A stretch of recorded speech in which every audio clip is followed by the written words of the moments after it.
ನಮಸ್ಕಾರ ಸ್ನೇಹಿತರೆ, ನಾಳೆ ಅಕ್ಟೋಬರ್ 28 ಮಂಗಳವಾರ, ನಾಳೆಯಿಂದ 64 ವರ್ಷ ಈ 7 ರಾಶಿಯವರಿಗೆ ಐಷಾರಾಮಿ ಜೀವನ ಒಲಿದು ಬರಲಿದೆ. ಧನ ಸಂಪತ್ತು ಚಾಮುಂಡೇಶ್ವರಿ ದೇವಿಯ ಕೃಪಾಶೀರ್ವಾದ ನಿಮ್ಮ ಮೇಲೆ ಇರಲಿದೆ. ಹಾಗಾದ್ರೆ ಆ ಅದೃಷ್ಟವಂತ ರಾಶಿಗಳು ಯಾವುವು, ಅವುಗಳಿಗೆ ಏನೆಲ್ಲ ಲಾಭ ಸಿಗುತ್ತೆ ನೋಡೋಣ. ಅದಕ್ಕಿಂತ ಮೊದಲು ಚಾಮುಂಡೇಶ್ವರಿ ದೇವಿಗೆ ಭಕ್ತಿಯಿಂದ ಲೈಕ್ ಕೊಟ್ಟು ಪ್ರತಿದಿನ ದಿನ ಭವಿಷ್ಯ ತಿಳಿಯಲು ನಮ್ಮ ಚಾನೆಲ್ ಅನ್ನ ಸಬ್ಸ್ಕ್ರೈಬ್ ಮಾಡಿ. ಹಾಗೆ ಬೇಗನೆ ನಮ್ಮ ವಿಡಿಯೋದ ನೋಟಿಫಿಕೇಶನ್ ಪಡೆಯಲು ಬೆಲ್ ಬಟನ್ ಕ್ಲಿಕ್ ಮಾಡಿ ಆಲ್ ಅಂತ ಕ್ಲಿಕ್ ಮಾಡ್ಕೊಳ್ಳಿ. ಇನ್ನು ನಿಮ್ಮ ಜೀವನದ ಸಕಲ ಸಮಸ್ಯೆಗಳಾದಂತಹ ಸತಿಪತಿ ಕಲಹ, ಪ್ರೀತಿಯಲ್ಲಿ ಮೊತ್ತ, ಭೂಮಿ ವಿಚಾರ, ಕೋರ್ಟ್ ಕೇಸ್, ವ್ಯಾಪಾರ, ಹಣಕಾಸಿನ ತೊಂದರೆ, ಸಾಲಬಾಧೆ, ಸ್ತ್ರೀಯರ ಗುಪ್ತ ಸಮಸ್ಯೆ, ಹೀಗೆ ಹಲವಾರು ಸಮಸ್ಯೆಗಳಿಗೆ ಶಾಶ್ವತ ಪರಿಹಾರ ಮಾಡಿಕೊಡ್ತಾರೆ.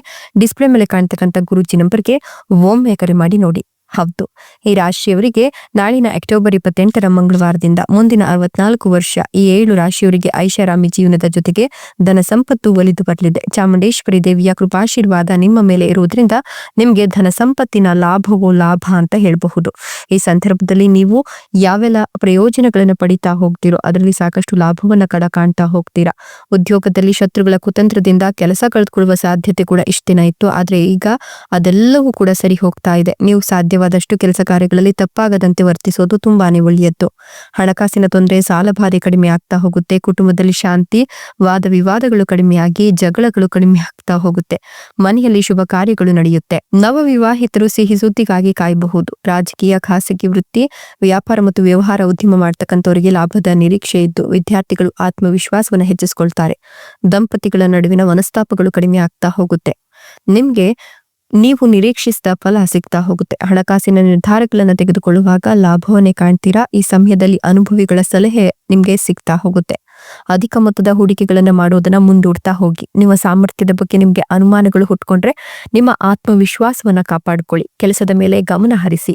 ಯಾವುದೇ ಪ್ರಮುಖ ನಿರ್ಧಾರಗಳನ್ನ ತೆಗೆದುಕೊಳ್ಳುವ ಮೊದಲು 1 ಬಾರಿಯಲ್ಲ, 100 ಬಾರಿಯಲ್ಲ, 1000 ಬಾರಿ ಯೋಚಿಸಿ. ತಾಳ್ಮೆ ಮತ್ತು ಶ್ರಮದಿಂದ ನಿಮ್ಗೆ ಯಶಸ್ಸು ಸಿಗ್ತಾ ಹೋಗುತ್ತೆ. ಈ ಸಂದರ್ಭದಲ್ಲಿ ನಿಮ್ಗೆ ಭಾಗ್ಯದ ಬಾಗಿಲು ತೆರಿತಾ ಇದ್ದು ಸಂಪತ್ತಿಗೆ ಯಾವುದೇ ರೀತಿಯ ತೊಂದರೆ ಅನ್ನೋದು ಆಗೋದಿಲ್ಲ. ದುಪ್ಪಟ್ಟು ದುಡ್ಡನ್ನೇ ನೀವು ಕಾಣ್ತಾ ಹೋಗ್ತೀರಾ. ವಿದ್ಯಾರ್ಥಿಗಳ ಆತ್ಮವಿಶ್ವಾಸ ದುಪ್ಪಟ್ಟಾಗತ್ತೆ. ವಿದ್ಯಾರ್ಥಿಗಳಿಗೆ ಓದಿನಲ್ಲಿ ಆಸಕ್ತಿ, ಉತ್ಸಾಹ ಅಧಿಕವಾಗ್ತಾ ಹೋಗುತ್ತೆ. ದಂಪತಿಗಳು ಒಬ್ಬರಿಗೊಬ್ಬರು ಮಾದರಿಯಂತೆ ಜೀವನವನ್ನ ಸಾಗಿಸ್ತಾರೆ. ಈ ಸಂದರ್ಭದಲ್ಲಿ ಕಷ್ಟಕರವಾದ ಕೆಲಸಗಳನ್ನ ತುಂಬಾ ಸುಲಭವಾಗಿ ಪೂರ್ಣಗೊಳಿಸ್ತೀರಾ. ಹಣ ನಿರ್ವಹಣೆ ಹಾಗೂ ಉಳಿತಾಯ ತುಂಬಾ ಸುಲಭವಾಗ್ತಾ ಹೋಗುತ್ತೆ. ಆದಾಯ ಗಳಿಕೆಗೆ ಈ ಸಂದರ್ಭದಲ್ಲಿ ಒಂದಷ್ಟು ದಾರಿಗಳು ತೆರೆದುಕೊಳ್ತಾ ಹೋಗುತ್ತೆ. ಲಾಭದಾಯಕ ಸ್ವಂತ ಹುದ್ದೆಗಳನ್ನ ಕೂಡ ಅನುಭವಿಸ್ತೀರಾ ಅಥವಾ ಪ್ರಾರಂಭಿಸ್ತೀರಾ. ಬೇಡ ಅಂದ್ರೂ ಕೂಡ ಹಣ ಹರಿದು ಬರುತ್ತೆ. ಪಾಲುದಾರಿಕೆಯಲ್ಲಿ ಯಾವುದೇ ಸ್ವಂತ ಕೆಲಸವನ್ನ ಶುರು ಮಾಡ್ತೀರಾ. ನೀವು ವಿದ್ಯಾರ್ಥಿಗಳಿಗೆ ಯಶಸ್ಸಿನ ಸಮಯವನ್ನ ಮೀಸಲಿಡ್ತೀರಾ. ಪೋಷಕರು ಹಾಗೂ ಶಿಕ್ಷಕರ ನೆಚ್ಚಿನ ವಿದ್ಯಾರ್ಥಿಗಳು ನೀವಾಗ್ತೀರಾ. ಸಂದರ್ಶನ ಹಾಗೂ ಸರ್ಕಾರಿ ಹುದ್ದೆಗಳಿಗೆ ತಯಾರಿ ನಡೆಸ್ತಿರ್ತಕ್ಕಂಥವರಿಗೆ ಶುಭ ಸುದ್ದಿ ಈ ಸಂದರ್ಭದಲ್ಲಿ ಸಿಗ್ತಾ ಹೋಗುತ್ತೆ. ಇನ್ನು ಪಿತ್ರಾರ್ಜಿತ ಆಸ್ತಿಯ ಸಂಪೂರ್ಣ ಲಾಭದ ಜೊತೆಗೆ ಹೊಸ ಮನೆ ಅಥವಾ ವೆಹಿಕಲ್ ಅನ್ನ ತೆಗೆದುಕೊಳ್ತಕ್ಕಂಥ ಎಲ್ಲ ಲಕ್ಷಣಗಳು ಗೋಚರವಾಗ್ತಿದೆ.